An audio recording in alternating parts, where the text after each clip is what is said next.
Assalamualaikum warahmatullahi wabarakatuh. Sahabat Hari, dimanapun Anda berada yang menonton channel Jalan Hari, saya saya berada dengan sosok yang luar biasa, ya, di mana mampu membuat satu gebrakan dalam lembaga ekonomi mikro, ya, LKM. Nah, kita nanti akan ajak bincang-bincang bagaimana prospek LKM di Aceh.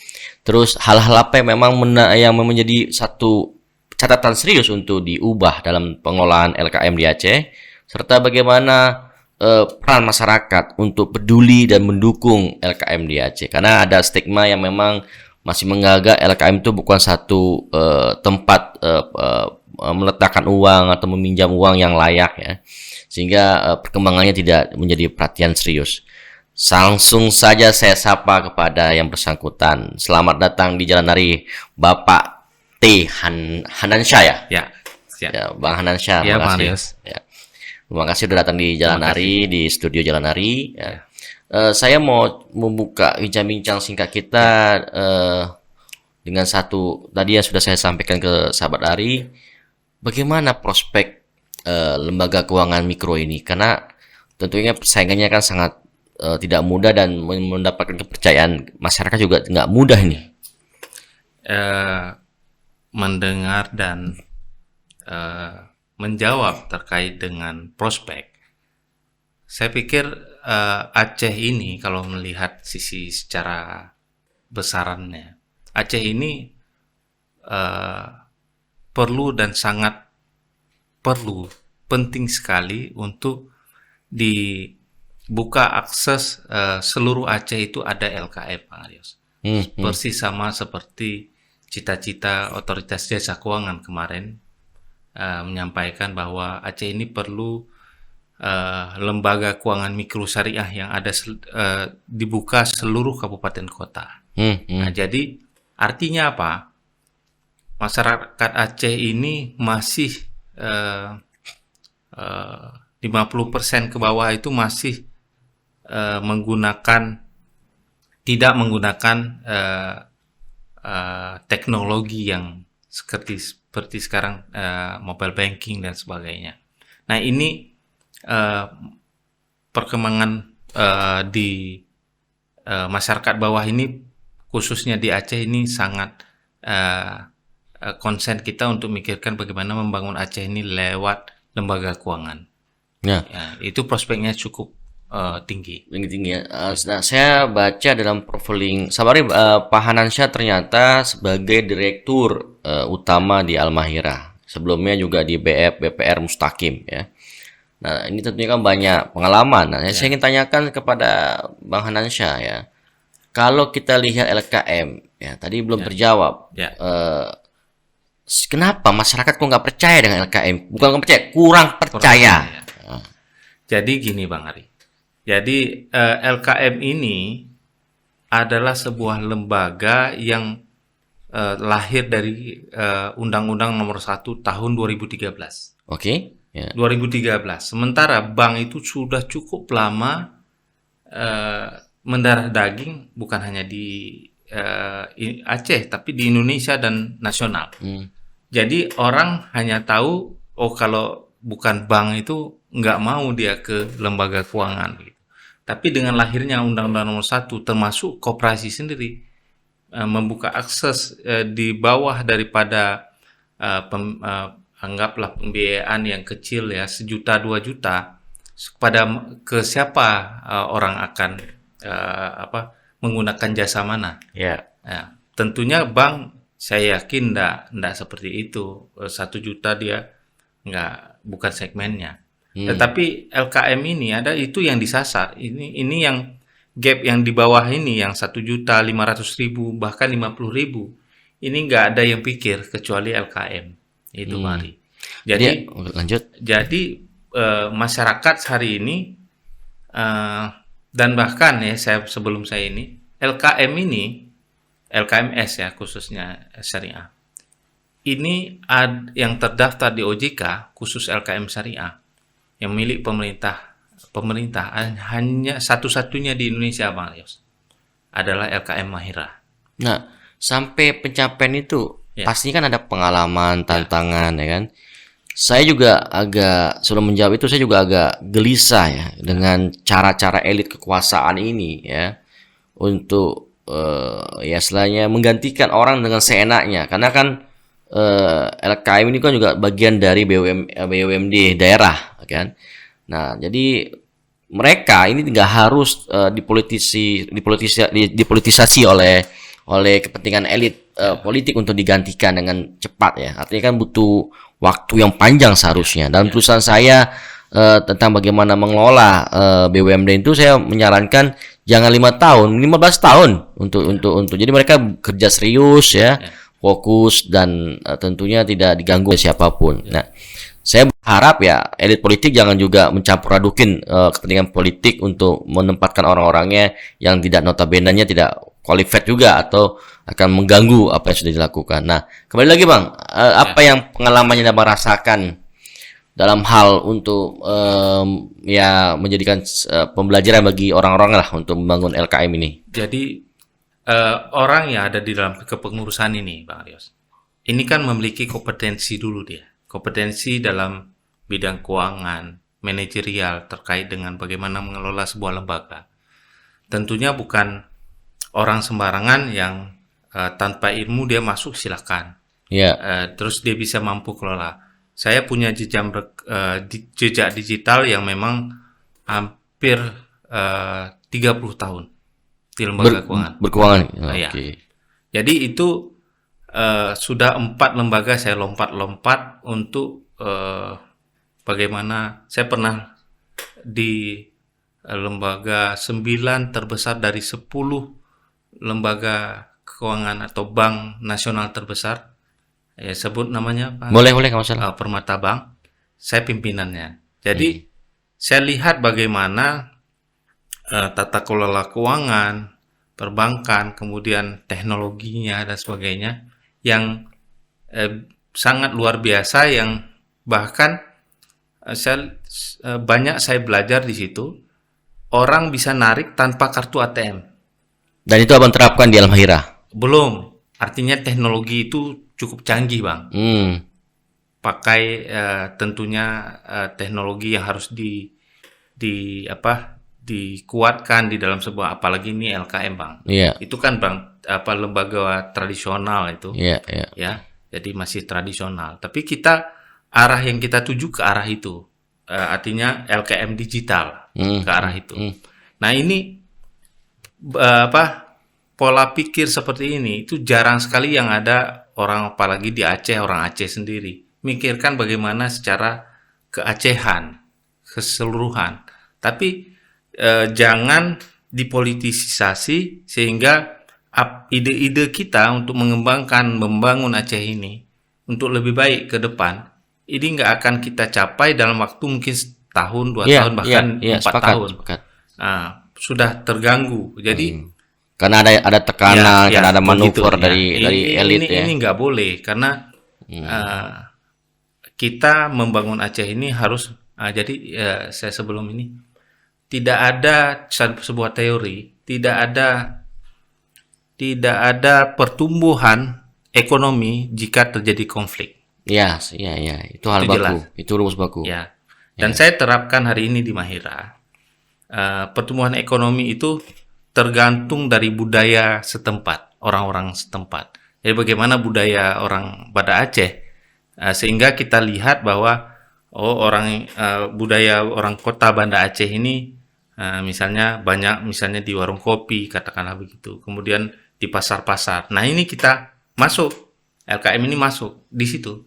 Dan ini 90 desa gampung namanya di Aceh. Ini sudah kita terakses. Nah, ada yang saya baca di Sabari, ada saya tracking sebelum datang Pak Hanansyah ke studio Jalanari. Ternyata sebelum berdirinya Almahira itu kan banyak rentenir yang hadir di Banda Aceh. Lantas datang Almahira mampu mengikis, bahkan bisa dikatakan sudah menghilang kegiatan rentenir ini, ya kan? Nah, apa yang melatar belakangi kok peduli gitu loh sampai sejauh itu? Jadi gini, ini tidak terlepas juga dengan kepemimpinan sebelumnya ya. Jadi menginginkan Kota Banda Aceh ini tidak ada lagi masyarakat terzolimi dari perilaku-perilaku yang tidak manusiawi, yang ya mungkin namanya maaf rentenir begitu ya. Nah, ini kita dari masukan dan arahan daripada pimpinan, kita bergerak bagaimana masyarakat ini bisa tidak ada ketergantungan kepada rentenir. Jadi dia mengusahakan atau berusaha memang dengan aman tanpa ada tekanan.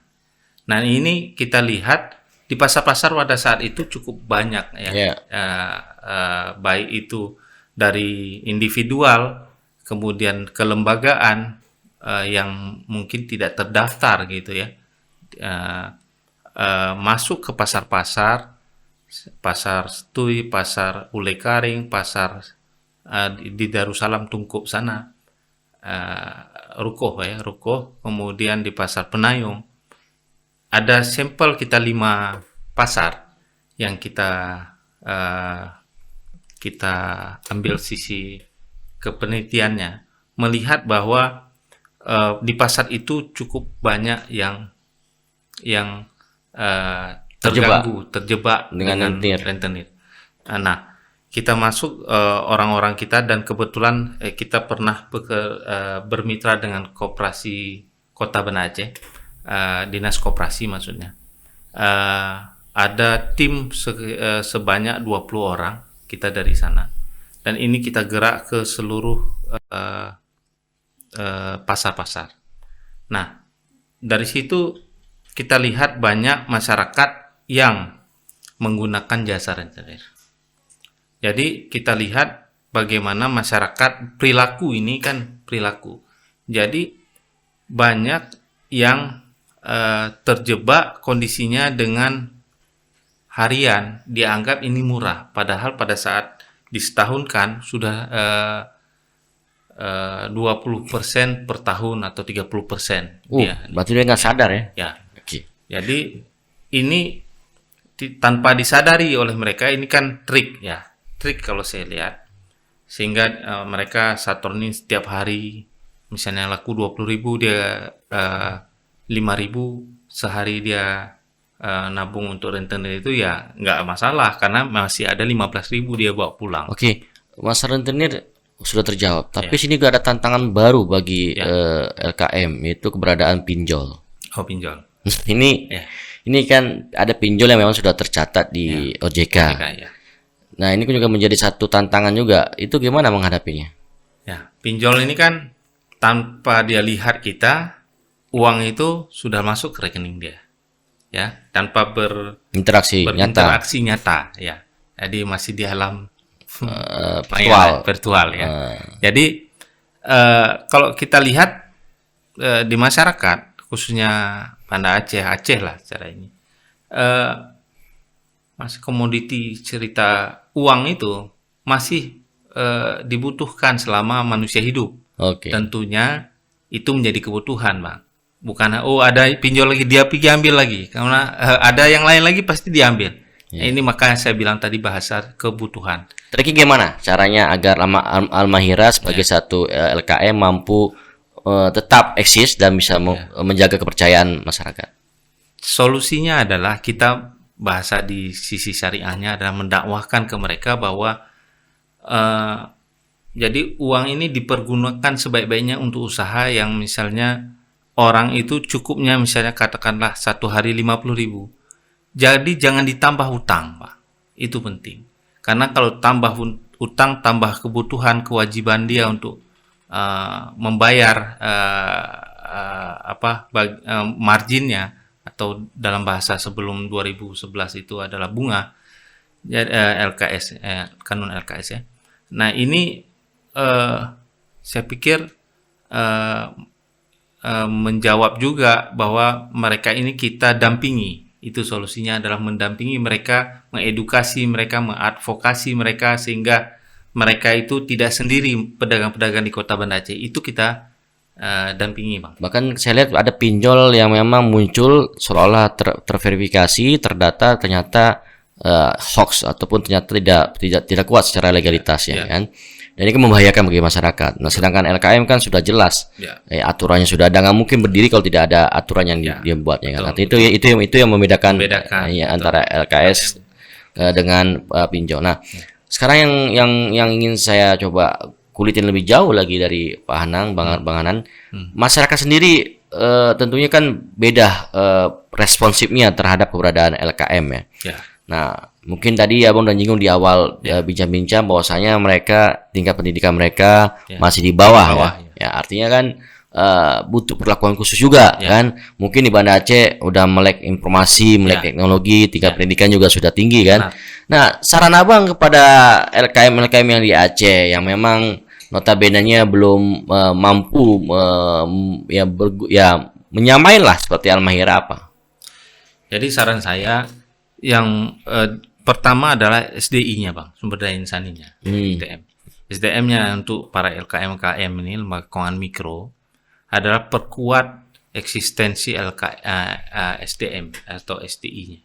Sehingga orang yang mengelola LKM ini bukan juga datang tiba-tiba ujuk-ujuk udah jadi pengurus ataupun direksi ataupun apalah namanya. Tetap kualitas dijaga kualitas dari kapasitasnya ya. Ya, jangan nanti jadi mis-selling. Mis-selling itu salah jual. Dia harusnya jual ini, dia jual yang lain. Pemaknaan daripada masyarakat juga menafsirkan berbeda. Nah, ini penting. Karena kita lihat LKM yang ada, mana LKM yang terbaik di Aceh? Bisa kita hitung dengan jari lah. Nah, ini berbeda dengan saya pernah kebetulan ada pertemuan di Surabaya kemarin. Yang paling bagus dan eksis itu ada di Jawa Tengah. Apa namanya? Banyak LKM-nya. LKM banyak bertaburan di Jawa Tengah. Salah satunya bisa disebutin apa yang memang menjadi contoh bagi saya enggak terlalu ini, saya bilang Sidogiri saja, LKM di Sidogiri itu 1 triliun, Bang. Ada yang di Kalimantan itu loh, Bang. Yang Kalimantan juga ada tuh yang dia buka LKM juga ya, koperasi itu loh ya. Iya. Jadi LKM ini kan berbentuk PT, ada yang koperasi. Jadi bisnis ini saya lihat sangat menjanjikan dan membuat masyarakat juga bisa berdampingan dengan mereka. Dan banyak juga pendanaan dari asing, Bang, yang membiayai mereka. Nah, sehingga mereka tumbuh. Kalau ini berarti Al-Mahirah sudah ada kerjasama dengan asing belum? Asing belum, tapi pemerintah ibu kota ya, artinya pusat investasi pemerintah. Nah, kalau bicara pemerintah, singgung-singgung sedikit lah pemerintah. Tadi kan Abang ada bilang ada keberadaan pemerintah. Nah, apa peran dari pemerintah pusat dan pemerintah Aceh maupun pemerintah kota untuk mengembangkan Al-Mahirah menjadi lebih pesat lagi ke depan? Ada nggak bantuan sih ngomong-ngomong dari Kementerian Kementerian Koperasi dan UKM ya? Ada nggak dari bantuan dari Menteri Keuangan? Ada nggak dari bantuan dari mana gitu? Ya, kalau bantuan dari sisi pemerintah lewat Kementerian Keuangan di unit bisnisnya Pusat Investasi Pemerintah PIP namanya, Pak. Itu ada dibiayai dan diberikan ke kita, bermitra kita. Nah, mereka tanpa batas. Dengan catatan kita mampu, ada rasionya tersendiri. Artinya misalnya kita minta pagu 5 miliar, mereka bisa kasih. Tetapi dengan catatan-catatan. Artinya kemampuan usaha layak, sehat, dan tidak juga serta-merta dia masukkan dana, terus udah selesai gitu aja, enggak begitu. Tapi banyak hal yang memang rambu-rambunya yang harus kita patuhi. Dan alhamdulillah kita sudah biayai dari pembiayaan dari sana 2,3 miliar dan terus kita akan minta lagi nih dalam waktu dekat 5 miliar dan terusnya untuk masyarakat Kota Banda Aceh. Sementara dari pusat ya, sementara dari kementerian itu, Kementerian Keuangan, dan untuk Kota Banda Aceh masih dalam bentuk modal dan penyertaan modal. Berapa modal yang dikelola oleh atau keuangan yang dikelola oleh Al-Mahirah saat ini? Saat ini sudah 8 miliar dengan bagus ya. Termasuk dengan bangunan itu sendiri. Itu udah hak milik. Iya. jadi cash dan bangunan. Ya. Nah, terus produknya apa yang diberikan? Layanannya? Layanannya pembiayaan kepada masyarakat kecil itu termasuk dengan di lapak-lapak usaha ya. Itu yang kita lebih dominankan karena memang ini lahir memang untuk bagaimana terjangkau, bahkan 50.000 kita tidak boleh tolak. 50.000 ada orang yang minta pembiayaan, kita tidak boleh tolak. Jadi kita ada yang kemarin tukang cuci yang pakai kayu itu ya, masih manual, itu kita bisa biayai cuma 500.000 untuk beli peralatannya. Dan alhamdulillah sekarang sudah baik berkembang. Dan kita community development. Jadi secara kolektif ada salah satu kampung di Bai itu di dekat Meraksa itu dia penjahit namanya Rahmi, Ibu Rahmi ya, penjahit dari satu mesin jahit sekarang sudah ada 5 dan pekerjanya adalah tetangga-tetangganya. Jadi tetangga-tetangganya itu bekerja untuk memenuhi permintaan pasar. Dan alhamdulillah itu juga mensejahterakan masyarakat di lingkungan itu. Dan alhamdulillah mereka dari 2 juta tambah 5 juta, maksud tambahan top up-nya ya. Sekarang 20 juta. Alhamdulillah cukup baik lah usahanya sekarang. Kalau dari sisi selain layanan penggunaan digital teknologi itu sudah diterapkan oleh Al-Mahira. Ya, ini teknologi kita bahkan sudah menggunakan, termasuk ada satu sistem wireless ya, sampai ke lapangan mereka bisa tarik store bang. Oke. Jadi tanpa di cabang pun mereka datang bisa tarik uang di lapangan, di tempat ya, akad di tempat, karena pemimpin kita sebelumnya. Tapi semua administrasi di bawah lah ya. Pasti itu nggak boleh kita lewati. Dan ada verifikasinya lah, memastikan bahwa kita tersistem di mobile itu kelihatan bang. Ya, kelihatan nih siapa, namanya siapa, dan ini kan sudah ada ATM tersendiri belum dibuat loh. Saya Al-Mahira punya ATM yang orang. Ini menjadi tantangan kita ke depan dalam tempo 2 tahun 3 tahun. ATM itu kan mudah bang. Mesin ATM pun mudah.